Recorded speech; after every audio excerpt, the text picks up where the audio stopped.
So, my first question is, how did you join the military? I joined the military through ROTC when I graduated from college. So, for some of us who don't know, what is ROTC? Okay. ROTC is the Reserve Officer Training Corps. It's offered at colleges throughout the United States. It's required, I think, in some land grant colleges. And there are Army and Navy and Air Force ones. And it leads to a commission as a second lieutenant in the service, or can lead to what would be called a regular Army or a congressional uh, appointment, which is the same thing someone graduating from West Point would get. So, And what made you want to join the ROTC? it was required during my first 2 years of college. Um, in the second 2 years, one, they paid you. Two, at the time I was doing it, it kept you fully out of the draft so I could finish college.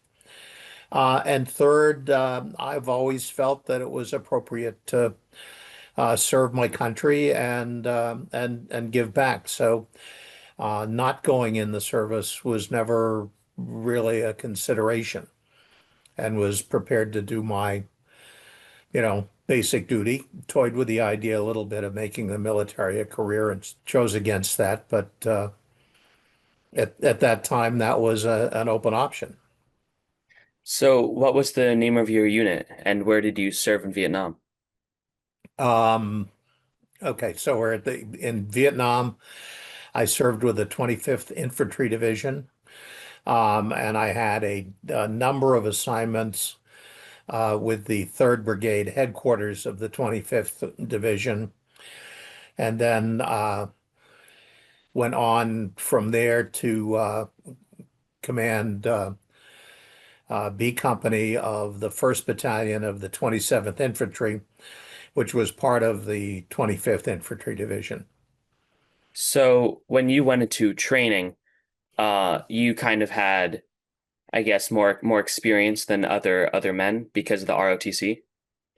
Yeah, you'd gone to summer camp, so you'd had basic training and things like that. I was commissioned as a second lieutenant in 1967, and then went to the U.S. Army Armor School in Fort Knox, Kentucky, because I was commissioned as an armor officer, and then went and spent the year, almost 2 years in Germany with an armor unit, and then in the end of 1968 or six, yeah, end of 1968, I got orders to go to Vietnam, and because they weren't using many tanks in Vietnam, the government told me to stop by Fort Benning, Georgia, and take 2 weeks of infantry school so that I could function in an infantry role. What was the transition like going from an armor officer to infantry? Well, other than riding, you had to walk, which was that, but very different. Some, certainly different tactics. Obviously, a very different environment from being prepared to do battle with the Russians on the uh, you know East German border in the 1960s. So uh, big change from Europe to Southeast Asia, both environment and certainly tactically. So what were your emotions when you got that message sending you to Vietnam? Were you sad that you had to leave Germany? Did you have a preference between the two posts? Oh, well, Germany was a much better boast. Plus, I had my wife with me. I was married, well, still married, same woman, uh, but we were married, so we were living in Germany. It was a great adventure, and So I kind of figured the bill had come due to pay for my 2 year government expense paid vacation in Europe. Um, my reaction was probably something like, "Oh shit," but um, I would say it wasn't unexpected. The good news was that, from my standpoint, it allowed me to go to Vietnam as a captain rather than a second lieutenant with, 2 full years of experience under my belt. So, did you still, even with that experience in the army, did you feel ever unprepared or out of your depth during the first few days or weeks in Vietnam? Yeah, things were very different. Um, from uh, I wasn't sure what my assignments were going to be, and it's kind of a complicated um, story. But initially got assigned to the Third Brigade, which was a little bit different with a brigade headquarters. Um, I went to an orientation school for Vietnam in Cu Chi, which is about 35, 45 miles northwest of Saigon or Ho Chi Minh City now, to kind of get you prepared for Vietnam. The second night that I was in Cu Chi, the base was attacked with a ground attack. So that was interesting. It was kind of an extra welcome to Vietnam. And I went up from there uh, to Dao Tieng, which is north of Cu Chi, another 35, 40 miles in an area that was the Michelin rubber plantation in Dao Tieng, and got there just in time for their big ground attack on the 22nd of February. This was the period that they called the second Tet Offensive, which was not particularly effective. So that was kind of a welcome to Vietnam, and got you kind of acclimated with what's what at that point in time.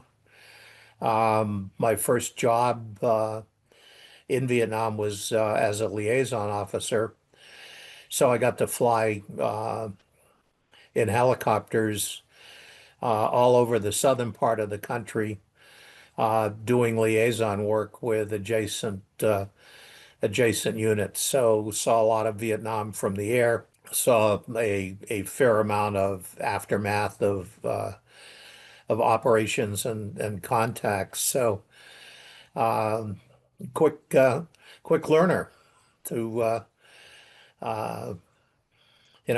find yourself liaising on a fire support base, which suddenly is involved in a ground attack or an operation. You figure out that you need to do something and be part of the solution rather than part of the problem. So, So, how did you cope with fear? Because obviously, coming from a post where you didn't see any combat to a post in Vietnam where you were going from battle essentially to battle, how did you cope with that fear, that stress from the barrage of combat that you're experiencing? um, I don't know, but I did. Um, Kind of focusing on what you have to do and what you've been uh, trained to do. You certainly if you sit in a corner and shake, you're going to end up dead. So you certainly don't want to be in that particular situation. Um, don't tell me that somebody wasn't. I don't believe people that tell me that they weren't scared. But you can't allow yourself to be consumed like that. Um, I had I don't know, I'd had some in college. I spent some time uh, and put myself through college working for the local as a fireman for the local fire department. So that's a pretty hazardous occupation. So you learn how to deal with things. And as an officer, you're expected to provide some leadership skills.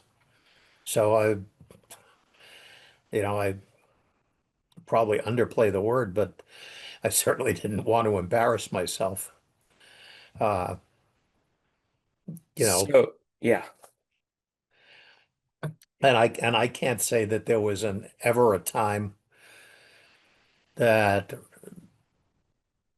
things when I became a company commander and spent was spending 6 months in the field. The fear factor certainly increased, and the opportunities for fear factors increased. Um, Never got used to it, but you're responsible for the lives of, as an officer, for the people underneath you, and gotta do the job. So, as an officer, did you form bonds with the people you were serving that were serving below you, or did you try to be more aloof? Yes and no. Uh, the the answer is at the time. Um, you were asking, and I want to jump ahead because the conversation has probably more to do when I was a company commander and had 150 people serving underneath me. Um, so you know you're asking 100 of those people to do something every day that none of them want to do and put themselves in danger. It's not the time to be talking to someone that's your best friend. You're asking a pretty big leap of some people. I think it's, kind of like being a football coach on steroids sometime. By the same token, there are enlisted people that you work very, very closely with, and you form at least a personal bond so that you understand each other's capabilities and um, have faith and trust in how they're going to perform and carry out the directions and the mission. So, having said that, now 50 years later, for the last 20 years, I've been meeting annually with members of my company in a reunion setting. 35, 40 of us that all shared a foxhole together, and have formed very close personal relationships. Um, you know, we all share the common bond of Vietnam and having served directly together. And it's interesting, way down the spectrum, uh, have gotten to know all of them as people and friends, and I count them as some of my closest friends. It's a pretty uh, tight knit group held together by a common experience. So, as a soldier in Vietnam, did you have like a best friend or someone you always knew you could rely on in times of need when you were stressed, when you needed someone, just in general? Well, yeah, in a couple of different ways. Um, Again, as a company commander, you become very reliant on your radio telephone operators, and share a bond with them. You become, or at least in my case, um, codependent, I think is the best way to put it, with your first sergeant and some of your senior enlisted people. Um, the first sergeant, particularly as a senior non-commissioned officer who had a lot more years in the Army than I did, was certainly someone that you could rely on for some advice if you ask the questions correctly. Um, and they were equally dependent upon you making your good decisions.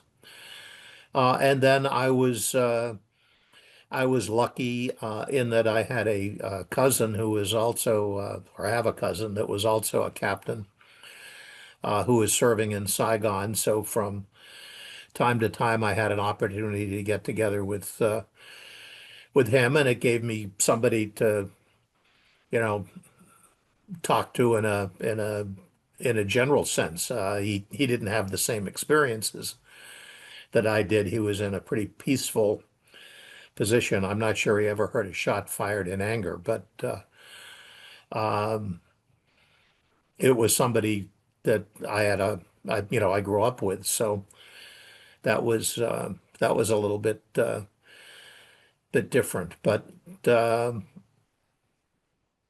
you know, you you develop a certain appreciation for people's skill sets in a combat situation, but people get hurt. Um, I think part of the installation process is you don't want to get too personal or too, involved with people that you've got to order to do difficult tasks, or um, if they get hurt, you certainly can be concerned, but the focus has to be on what's happening next, not what just happened. Right. So as originally you were a liaison officer and then you became the leader of a company, how did your mindset, I guess, change from going from like going across Vietnam in a helicopter to having order uh 100 men into combat? How did your mindset change? And also, did you what was your emotions? What were you how did you feel when you learned that your new duties were leading this large group of men into combat and having this huge amount of responsibility? Um, I'll answer the question a little obliquely. I had been a company commander in Germany, so I certainly knew what was entailed. I had been a company commander of a tank company for a year in Germany. Obviously, never in combat, but in preparation to go in combat. So understood how it worked, how the relationships worked, what was expected of a company commander, etc. So that transition part was easy. The I think the what I have always reflected on and probably will overly repeat is the awesome responsibility of people who were absolutely dependent upon you to make good decisions and to keep them from getting wounded or killed. Um, I took over the company at the request of the battalion commander who I had known when I was a liaison and supply officer, because they wanted somebody that at least was an experienced uh, commander, because the previous company commander was less than adequate, had been involved in a very dangerous and fatal friendly fire accident because he was incompetent, is the best word I can use, um, and had been relieved of command by the commander, who was and it was a situation that had been his tenure had been allowed to continue for too long. They should have acted sooner and gotten rid of him. So there was a horrible morale problem in the company. And here comes the new guy. And um, I have since found out much later that there were several people who were quite prepared to shoot me if I did not uh, perform, perform appropriately or was going to, you know, be as inept as the previous company commander. Um, so there was a lot of morale building, getting acclimated, etc. And there again, I think uh, the relationship with my um, senior NCOs, platoon leaders, radio telephone operators who were worked closely with me, um, eventually or sooner than later, kind of put the word out that this guy's got his stuff together and seems to know what he's doing. So this is not a repeat performance uh, that happened, previously. So they very much viewed you with suspicion at the beginning. Yeah, what's this guy gonna do? Again, I keep saying it over and over again. You're taking this group of people outside the wire into hostile territory. And I guess if you got up in the morning and said, "Hey, do you want to go do this today? Wouldn't it be fun to have a little hike in a rice paddy, dodge booby traps, and maybe get ambushed?" I don't think people looked at it on as a pleasure hike or a Boy Scout expedition. This was pretty real. And if you're going to go out and do that, you want to know that you're led by competent people. I would tell you that's the same situation I wanted to know as a company commander. I wanted to feel uh, that I had a great deal of respect for my battalion commander, my brigade commander, and um, the staff officers, particularly the operations and intelligence people, and know that they were competent, that they weren't ordering the company to go do stupid, you know, things or things that were going to get people hurt without much thought into what the goal was and what they were trying to accomplish. Uh, I think it's a real delicate balance. So as a company commander, did you ever encounter moments when you were ordered to do things that you thought were a terrible idea? And then if so, how did you respond to that? And then how did you make sure that the people, the men serving under you, made it out as safe as possible? I didn't have too many of those. Uh, I did have a couple. Um, and you find some creative ways to, if it was really dumb, you want to accomplish the mission, particularly if there was a mission to be accomplished, and um, minimize the risk at the same time. And it's a difficult balance. Um, Sometimes with some of the things, um, because of the area we were in and what we had accomplished, which was positive in nature, some of the operations you were being dangled as bait and said, "Hey, please come attack me so we can, kick the Jesus out of you and move along."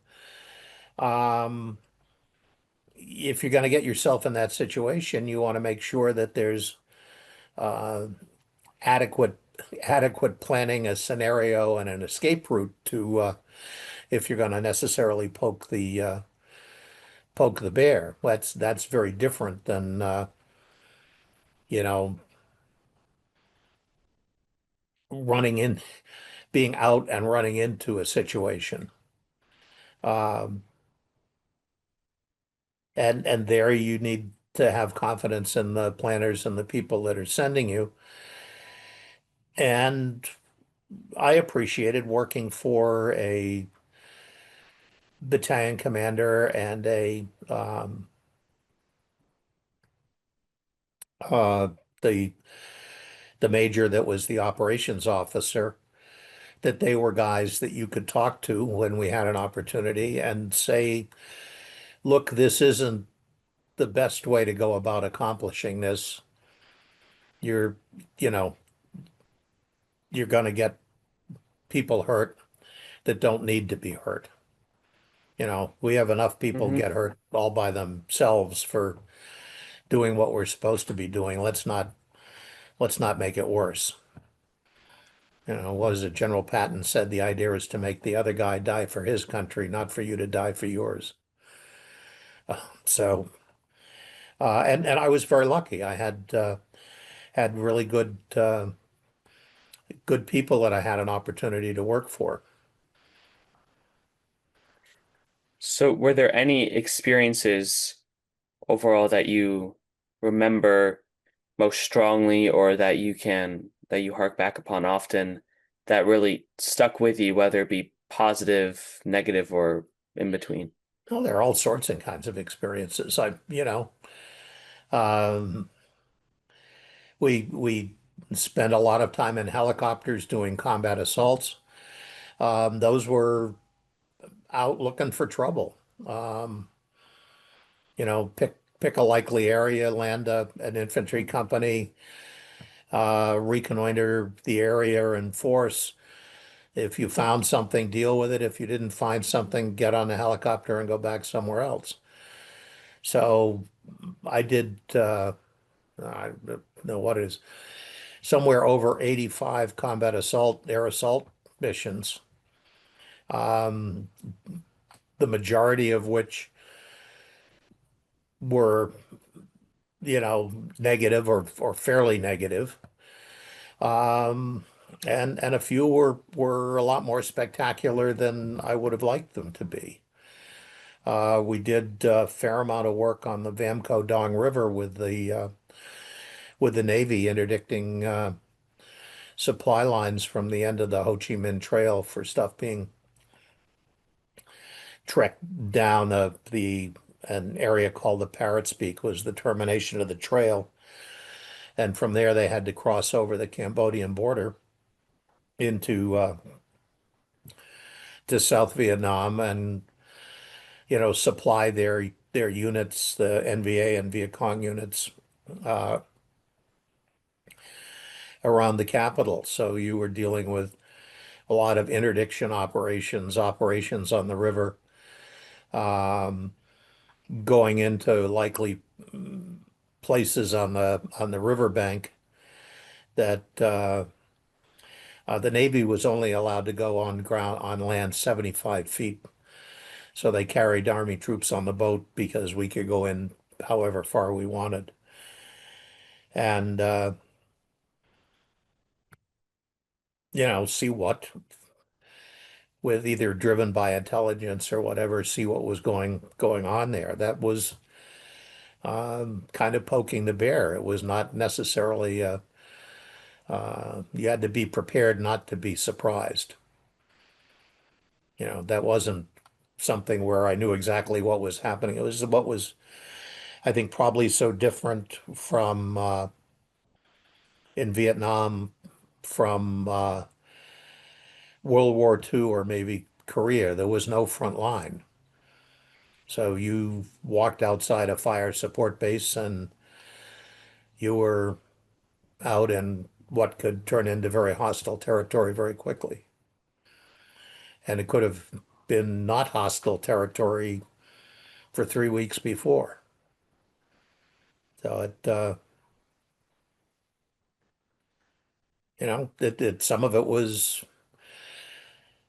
some of it was scary, and when you got into a situation, you had to keep your wits about you.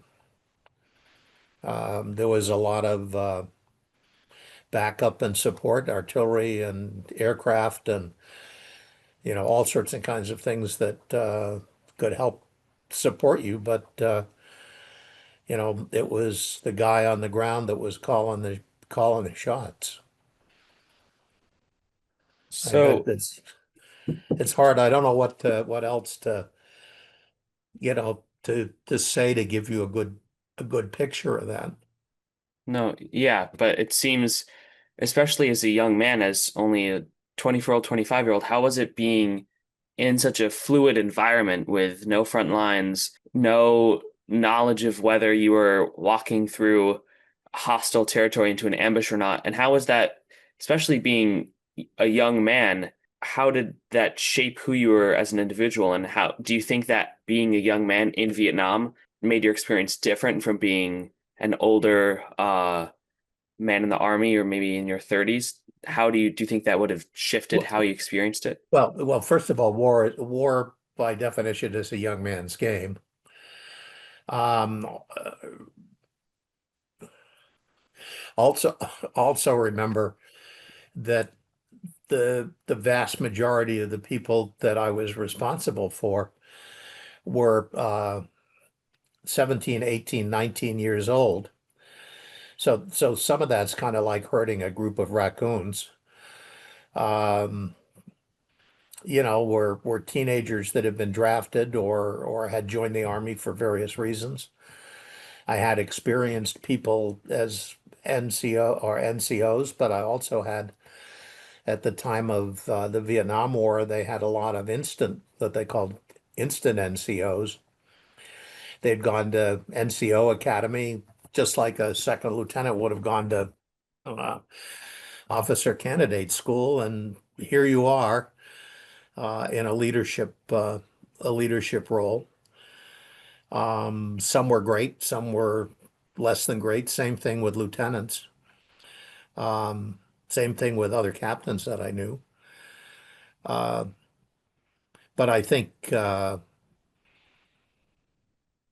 it made you a stronger, at the end of the day, made you a stronger individual, and certainly taught you what leadership was about, and certainly taught you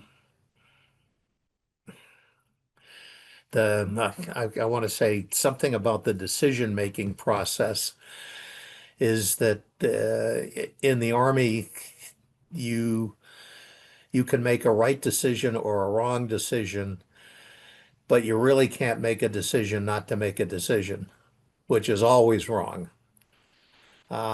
So there was no place for, you know, let's run it up the flagpole and research this for a while. It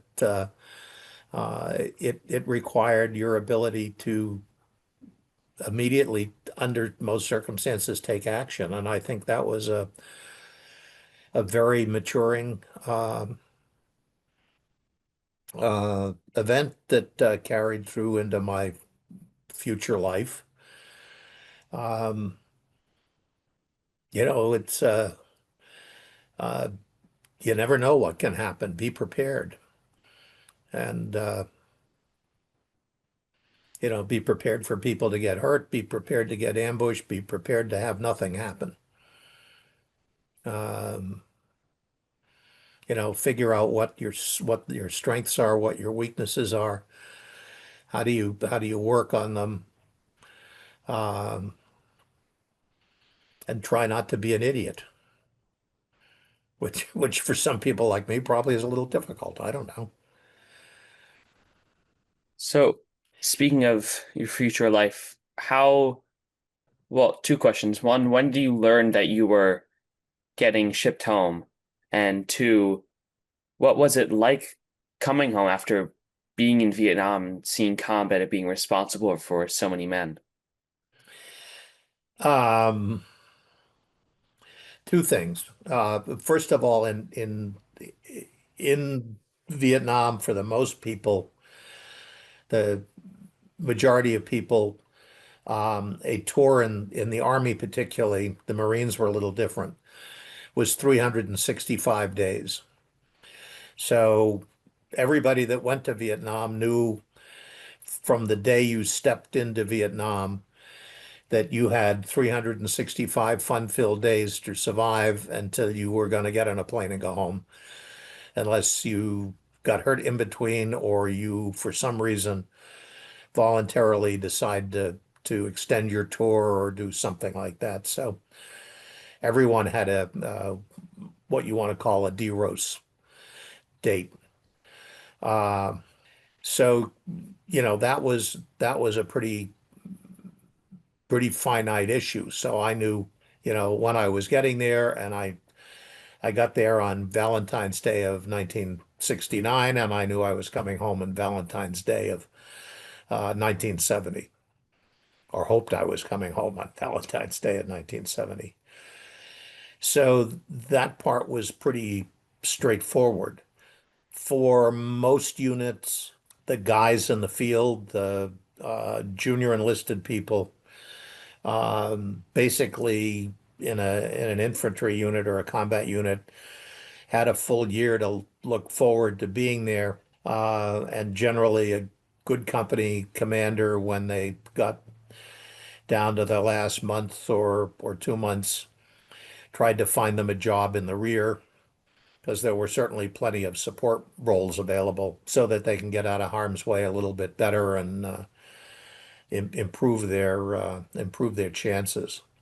Coming home for me, I guess, is was a lot different than popular literature. But I find with other veterans that I've talked to, my experience is not overly unique.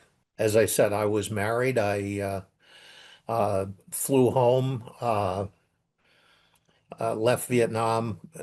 The flight that I was on, they had one flight a week rather than getting off the plane on the West Coast and taking a commercial flight to wherever you were going.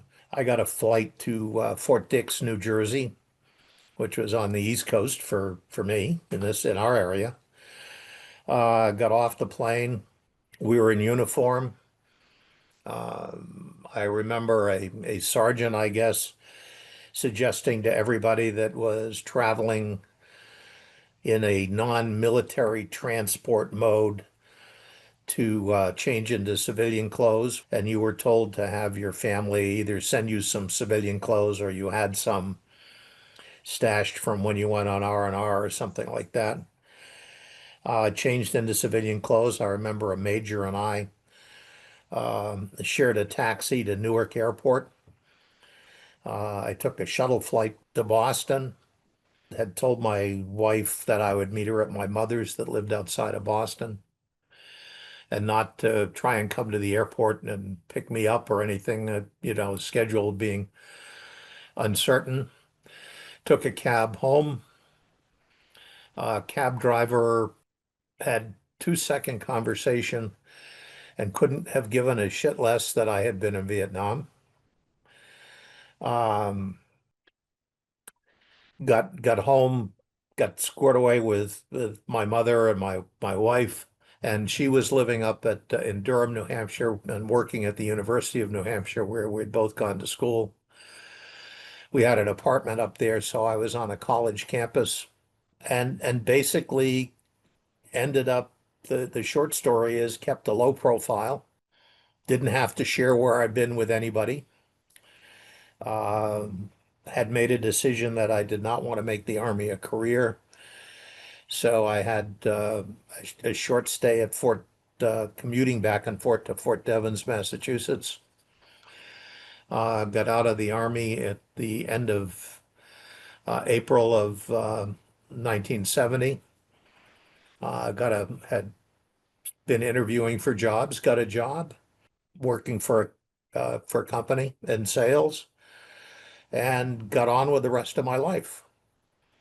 And did not revel in particularly in being a veteran or get involved with veterans things for 20 plus years. Didn't make it a secret, but didn't advertise it either. Wasn't involved in the American Legion or the VFW until much later in my life. Joined the Vietnam Veterans of America because I wanted their newspaper and information about Agent Orange and the other things that were going on, but was a pretty low profile veteran and did not get assaulted at the airport as did others, or castigated or berated or whatever. I was able to safely self-integrate into society and continue on to where I am today. It was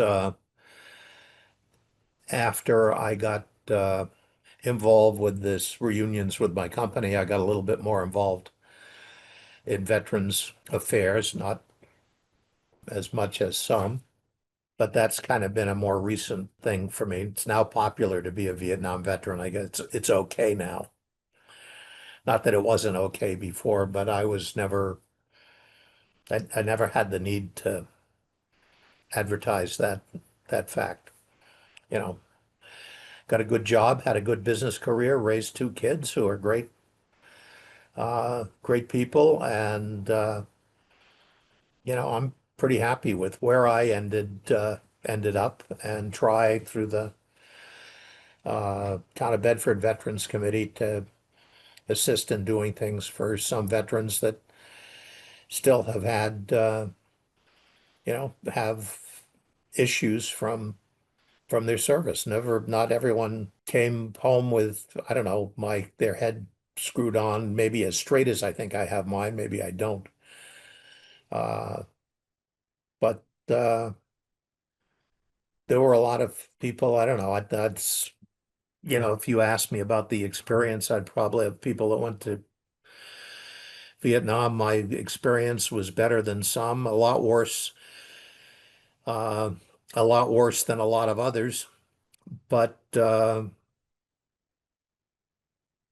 came through it and credit, good training, strong family, loving wife, great kids, all of those things, helped me through the years. By the same token, I still don't go to Fourth of July fireworks. I don't like them.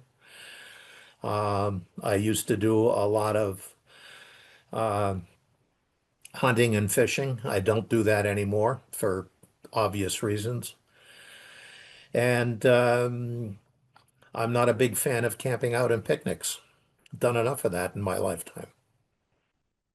Well, my last question is, what lessons do you hope young Americans, the next generation, I guess it's a little cliche, but it's true, gather from Vietnam and the experiences of you and your fellow veterans?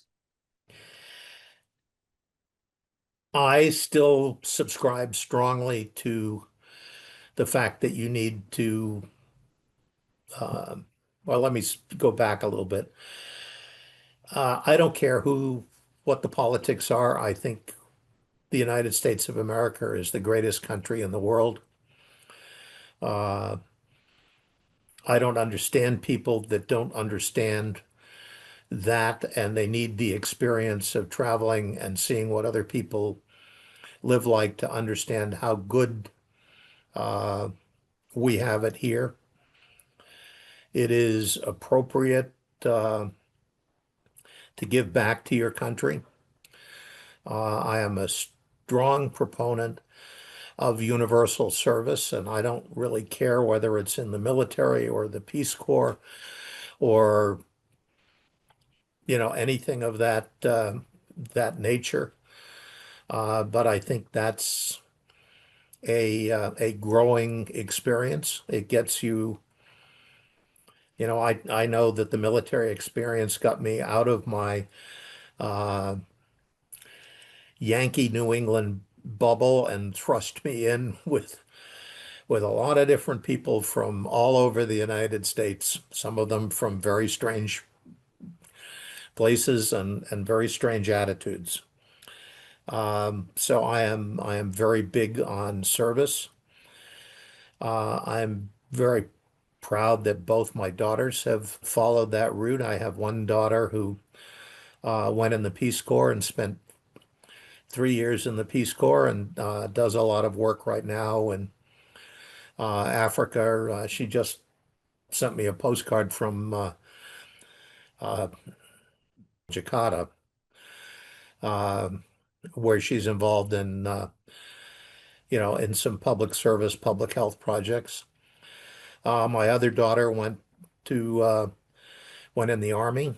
Uh, was a Arabic and Russian language interrogator, served 2 tours in Iraq, and now works for the Department of Defense in the Defense Security Agency.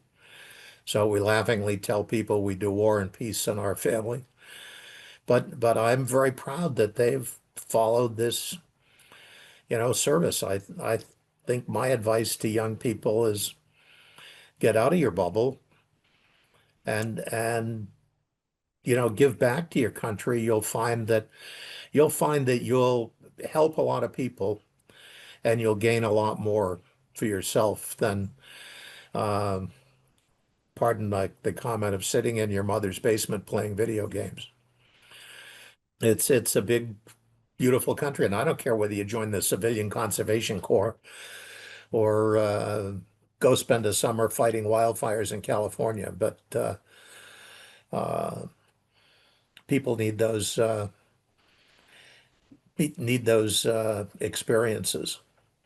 It probably help us as a country a lot more.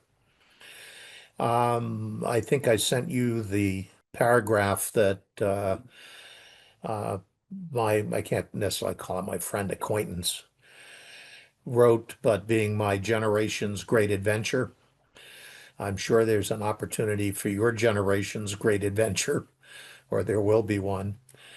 Um, but I caution you to make up your own mind and not listen too closely to some of our elected officials who have different ideas, and they certainly are not going to end up next to you in a foxhole. So there was a learning experience there that has imbued me with a refined sense of skepticism when you end up dealing with political decisions, and to be wary of those whose interests are not necessarily going where you would like to go. That's the great philosophy of that, but I don't regret any of it. I'm sorry for some of it. I'm troubled by the guys that I know whose names are on the Vietnam Wall, and we're uh, troubled by those that got hurt when I was a company commander, and hurt is it's anything other than not killed, both physically and mentally. But I don't regret the opportunity, and I think it's the old deal of I wouldn't take $1 million for the experience, but I don't think you could pay me 3 million to do it again. Thank you so much. That was really, really enlightening.